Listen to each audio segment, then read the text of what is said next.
आज का हमारा यहाँ पे हमने कांग्रेस पार्टी का कार्यालय खोला है।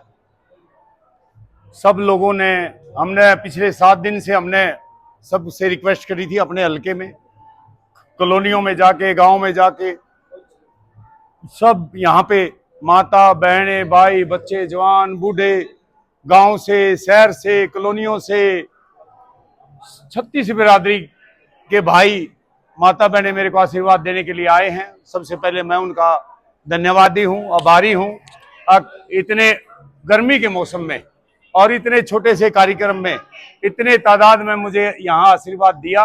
मैं अपने बड़ों का, छोटों का, बहनों का, भाइयों का, माता बच्चों का, सबका बहुत बहुत धन्यवाद करता हूँ। आज हमारा मकसद यही है, आने वाली अभी इलेक्शन का दौर है और कांग्रेस पार्टी का आपने देखा हो लोकसभा में हमने 10 में से 5 सीटें जीती हैं। आगे अब ये जैसे माहौल दिख रहा है, आगे एक छोटे ही कार्यक्रम में इतनी तादाद में सब मुझे और हमें कांग्रेसियों को आशीर्वाद देने के लिए यहाँ पहुंचे हैं सब लोग।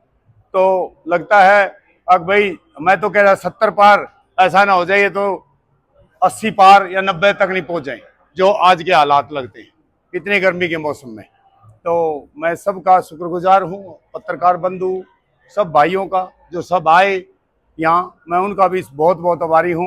आपने पता ही है पार्टी का सब, अब भाई हमारी सरकार आएगी, 6000 पेंशन देंगे, 500 रुपये का सिलेंडर मिलेगा जो 1100-1200 का रेट है आज भाई, 100 गज का प्लाट मिलेगा, उस पर बनाने के लिए 2 कमरे भी मिलेंगे, 300 यूनिट बिजली फ्री मिलेगी, 2 लाख पद नौकरी के जो खाली पड़े हैं उनको भरा जाएगा, किसानों को एमएसपी मिलेगी। जो भी 36 बिरादरी का ध्यान रख के हमारी कांग्रेस पार्टी ने मैनिफेस्टो तैयार किया है, उसके हिसाब से हम ये चीज़ें अपनी सरकार आने पर ये लागू करेंगे। मैं एक और कर रहा हूँ, हमारी बातें चल रही है, ये कॉलोनियों में जो हमारी जो ग्रामीण हल कॉलोनी आती हैं, मैंने अपनी पार्टी में अपने प्रभारी को, अपने कांग्रेस पार्टी हुड्डा साहब को, उदयमान जी को, सबको ये अपील की है। उन्होंने पूछा था कि इन कॉलोनियों को कैसे हम सुधार करें, तो मैंने ये बताया है, हमने सलाह दी है ये, अगर भाई इन कॉलोनियों का सुधार जब भी होगा जब अलग से कोई सेक्टर बने, जैसे जो फैक्ट्री में वीवर काम करता है उनके लिए अलग से सेक्टर काटा जाए और उन्हें 100 गज के प्लाट दिए जाए जैसे हम गांव में देते हैं, क्योंकि यहाँ पे लोड ज्यादा है, भीड़ ज्यादा है, एरिया कम है, तो अलग अलग सेक्टर काट के मिनिमम रेट पे, मैं ये नहीं कहता फ्री दो, मैंने अपील की थी और उसको उस पर विचार चल रहा है।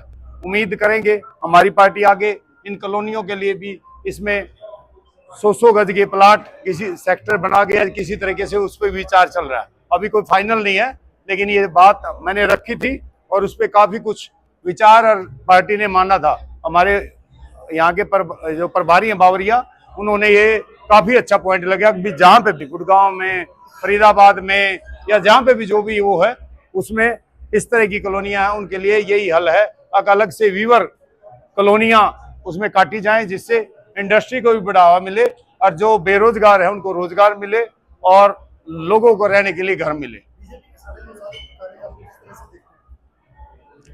9.5 साल का कार्यकाल इनका अपने आप फेल कर दिया इन्होंने, क्योंकि मुख्यमंत्री बदल दिया। अगर सही काम होते 9.5 साल में तो मुख्यमंत्री क्यों बदलते।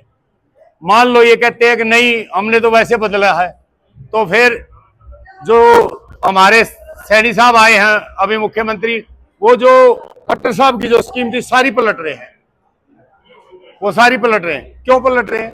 इसका मतलब उनकी स्कीम ठीक नहीं थी, तभी तो ये हो रहा है। तो ये सब गलत हो रहा है, सब अपने आप ही ये फेल कर रहे हैं इनको। पहले सीएम बदल के, फिर अपनी स्कीम बदल के, सारी ये कहते हैं कई बार हमने सब कुछ कर दिया, तो फिर ये दरबार, खुले दरबार क्यों लगा रहे हैं जब सारे काम हो चुके हैं? तो तभी लगा रहे हैं ना। और देखोगे आप कितनी भीड़ है उनमें, कितने लोग आ रहे हैं अपनी प्रॉब्लम ले लेके, तो कोई प्रॉब्लम का हल नहीं है। और दरबार तभी लगते हैं जब समस्याएं बाकी हैं। कहीं कोई पत्रकार कहते हैं अगर सब कुछ खत्म हो गया तो फिर दरबार लगाने की क्यों जरूरत पड़ेगी? और दरबार तभी लगते हैं जब समस्याएं ज्यादा हो जाती है।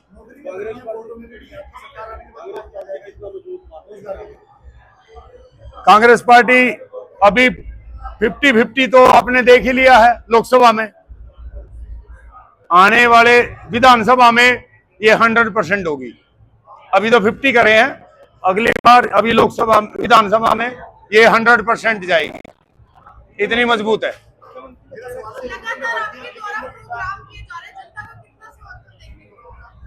आप देख रहे हो, यहाँ देख लो, पहले मैं गांव गांव जा रहा था, गली गली जा रहा था, मोहल्ले वाइज जा रहा था। अब मैंने अपने कार्यालय का उद्घाटन किया क्योंकि लोगों का आना ज्यादा हो गया है, लोग ज्यादा आ रहे हैं, तो मेरे को कार्यालय खोलने के लिए प्रेरित किया भी जो ऐसी जगह मिले, अब ज्यादा से ज्यादा लोगों को बैठ के मीटिंग करे, बात करें, उनकी समस्याएं सुने। आपने देखा होगा 500 आदमियों का कार्यालय का उद्घाटन, 500 आदमी की कैपेसिटी है मेरे कार्यालय में बैठ के मीटिंग करने की। तो वो इसीलिए करना पड़ रहा है क्योंकि हमें बहुत ज्यादा जो समस्याएं हैं इस राज्य में, वो लोग आ रहे हैं, उनको लोग बैठने की जगह, उनको बात करने की जगह मिले। काफी बड़ा कार्यालय खुला, टिकट कंफर्म हो गई है। ऐसा है कि टिकट जो मजबूत होगा उसको टिकट देगी पार्टी ने कहा है, तो हम उस मजबूती को आप देख रहे हो और दिखा रहे हैं। हमारी पार्टी ने किया है, अगर जो सबसे मजबूत होगा उसको टिकट दी जाएगी। हमारे प्रधान सारे चीज कहते हैं, तो हम उसी के लिए कहते हैं कि भाई उसमें मजबूती दिखानी पड़ेगी। तो ये आप देख रहे हो मजबूती, सारी चीजें, टिकट तो मजबूती से मेहनत करेंगे, जो सबसे काबिल होगा उसको टिकट दे, जो सबसे मजबूत हो ग्राउंड पे उसको मजबूत दे। हमारी पार्टी भी यही कहती है, हम भी यही कहते हैं। मुद्दे जो बीजेपी ने सब उल्टे किए हैं, रोड का मुद्दा है, रोजगार का मुद्दा है, महंगाई का मुद्दा है, शिक्षा का मुद्दा है, भ्रष्टाचार का मुद्दा है। आप देख लो, ये सारे ये कहते हैं ईमानदार, सारे पेपर लीक हो रहे हैं, आपने देख रहे होगे, आप सारे ये देखोगे। हमारी पार्टी ने हरियाणा में, हमने इनसे हिसाब मांग रहे हैं, ये हिसाब नहीं दे रहे। इन्होंने हमारे से 10 साल होते ही हिसाब मांगा था, हमने बताया भी था। अब ये 9.5 साल हो गए, हम कहते हैं हिसाब दो, ये हिसाब नहीं दे रहे हैं। रोडों का हिसाब दो, काम का हिसाब दो, रोजगार का हिसाब दो, शिक्षा का हिसाब दो, स्वास्थ्य का हिसाब दो। डॉक्टर साहब कह रहे हैं कि जिसके खाते खुद ठीक नहीं वो हिसाब मांग रहे हैं। ऐसे जो हिसाब हमारा गलत है, अगर 1 मिनट नहीं लगाए अगर हमारा हिसाब खराब हो तो ये अंदर डालने में। आपने देखा होगा झूठे केस में राहुल गांधी की वो सदस्यता खत्म करी थी इन्होंने, 1 मिनट लगाई इन्होंने, 1 मिनट में इन्होंने कोठी खाली करवा ली थी। उसके बाद महीने बाद वो पलट भी गया था। अगर इनकी हमारे कुछ गड़बड़ हो तो 1 मिनट नहीं लगाएंगे, उसी टाइम अंदर कर देंगे। तो इनके पास कुछ नहीं है, सिर्फ बातें हैं, और वो लोगों को, जनता को पता लग गई है, और अब सब चीजें क्लियर हो चुकी है, और ये सब जनता समझ चुकी है। बहुत बहुत धन्यवाद आप लोगों का।